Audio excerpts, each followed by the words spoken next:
Everybody, I'm back again with another video, and I'm going to try and do this one a little different format. It has been, I want to say, a little over a month since I posted my last video, but that's primarily because I just haven't purchased a lot of items lately.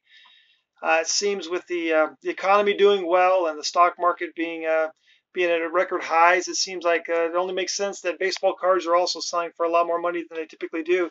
And it seems like every time I go to place a bid, someone is willing to pay more than me. So I do have a few items though that I'd like to show for you right now. And I want to start off here with this 1970 Topps Pedro Ramos.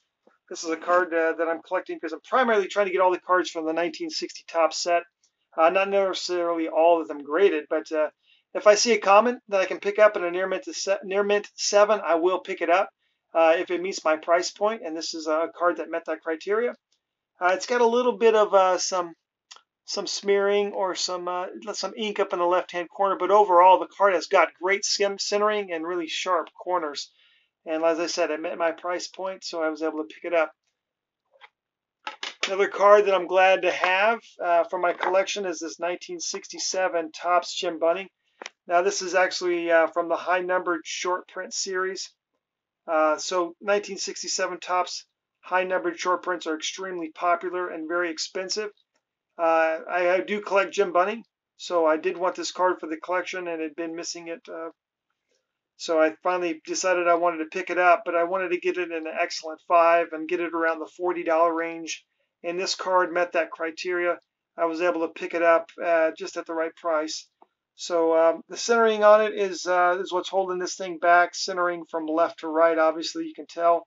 But overall, very solid card, and glad to fill in that gap for 67. As it stands right now, I just need the 66 Jim Bunning, which, oddly enough, there aren't a lot of 66 Topps Jim Bunnings that are graded right now that are out there for sale. So once one does pop up, I hope to pick it up and add that to the collection to fill in that gap. Another unique item here, these 1971 Dell team stamps. This is for my Harmon Killebrew collection. So the thing I love about these Dell team stamps are that they have really good imagery and are very affordable. So expect to pay somewhere around the $7 to $8 range for these team stamps, in a near mint to mint 8 for some of the more well-known players. Killebrew was featured in both the team set for that year and also an all-star set as well.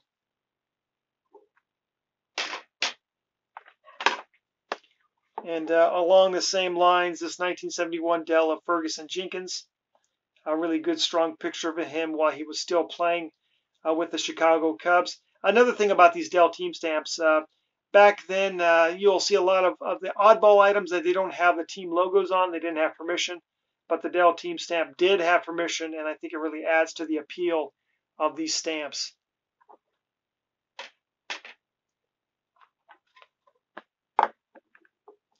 Here's one I'm really excited about. This is the Willie McCovey. So both those last two I showed you, the Killebrew and the Jenkins, both those are part of the All-Star set as well. But the Willie McCovey stamp was not part of the All-Star stamp series. So I think it might be a little bit more scarce. Just a really cool, it's hard to see with this camera because the image is a little dark. But I am a big Willie McCovey collection. You can check out my other Willie McCovey videos, but I've got a lot of his cool oddball stuff and a really nice collection. This one had eluded me for some time, primarily because the ones that are out there are a little bit higher grade than this, but they sell at a premium and way more than I'm willing to pay for a team stamp. So I was able to get this for a very good price, and extremely excited to get that to the collection. Here's a little bit more of a newer piece here. This 91 Bowman Yvonne Rodriguez. This card is actually featured in Mike Payne's book, The 300 Greatest Cards of the 20th Century.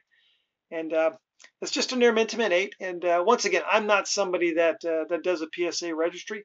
I just wanted to get this card for its historical significance and just get it in a near mint to mint 8. That's good enough for me. Once again, I probably paid just over $2 for this card.